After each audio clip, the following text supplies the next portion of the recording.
وەزیری دەرەوە ئەمریکا مایک پۆمپیۆ کۆتایی بە یەکەم کۆنفرانسی ئاستی وەزیران بۆ بەرەو پێشبردننی ئازادی ئاینی لە واشنگتن هێنا. ئەم هەفتەیە زیاتر لە 80 شاندی بیانی و ڕێبەری ئاینی لە سەرانسەری جیهانەوە بەشدار بوون لەگەڵماندا، ئەوانەی لە نزیکەوە لەگەڵ گروپەکانی کۆمەڵگەی مەدەنی کار دەکەن و زۆربەی جار پێشەنگن بۆ ڕاگەیاندن و وەڵامدانەوەی ئەو دۆسیانەی تایدا ئازادی ئاینی بنکۆڵ دەکرێت. لە دواوتاری کۆنفرانسەکەدا مایک پۆمپیۆ ڕاگەاندنی پۆتامێکیان بڕیارەکانی ئەو کۆنفرانسی ڕاگەاند، ئەوەش ئەوەیە کە ئەمریکا بە فەرمی بابەتی ئازادی ئاینی بەڕژدی وەردەگرێت.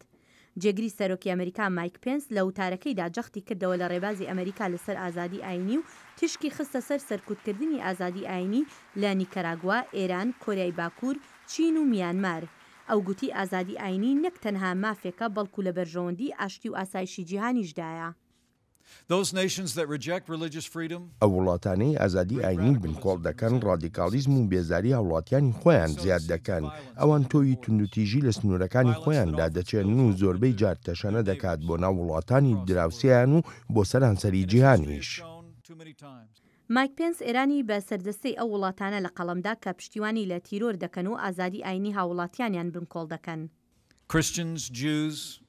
کریستیانەکان، جووەکان، سوننەکان، بەهاییەکان، گروپە ئاینیە کەمینەکانی تر سادەترین مافیان پێشێل دەکرێت کە شیعە زۆرینەکان هەیەە. بە شێوەیەکی ئاسایی ئەمانە سزا دەدرێن، لێیان دەدرێن، دەستگیر دەکرێن، بێڕێزیان پێدەکرێت. تەنها لە ساڵی 2016دا 20 کوردی سوننە سزای مەرجیان بەسەردا سەپێنرا بە تاوانی گوایە شەڕی دژی خۆیان هەڵگیرساندووە، بە شێوەیەکی سادە تەنها لەبەر ئەوەی پەیڕەوی بڕوای ئاینی خۆیان دەکرد. هەروەها پەیامێکیشی بۆ گەلانی ئێران هەبوو.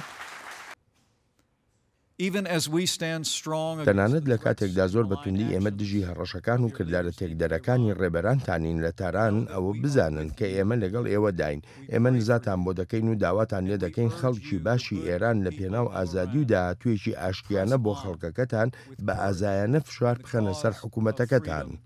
وەزارەتی دەرەوە بڕیاری دابینکردنی 7 ملیۆن دۆلاری داوە بۆ هێنانەوە سەرخۆی پارێزگای نینەوەی عێراق کە زۆرترین دڕندایەتی داعشی بینی. لە کاتێکدا نادیە موراد باڵێزی ئاشتینێتەوە یەکگرتوەکان لەو کۆنفرانسە ئامادە بوو، جێگری سەرۆکی ئەمریکا گوتی هیچ کۆمەڵگەیەکی ئاینی هێندەی یەزیدیەکان نەبوون بە قوربانی دڕندایەتی داعش.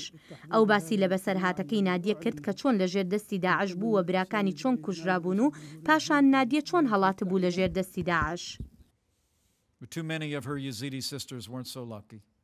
بەڵام بەشێکی زۆری خوشکە ئێزیدیەکانی ئەوەندە بەختیان باش نەبوو.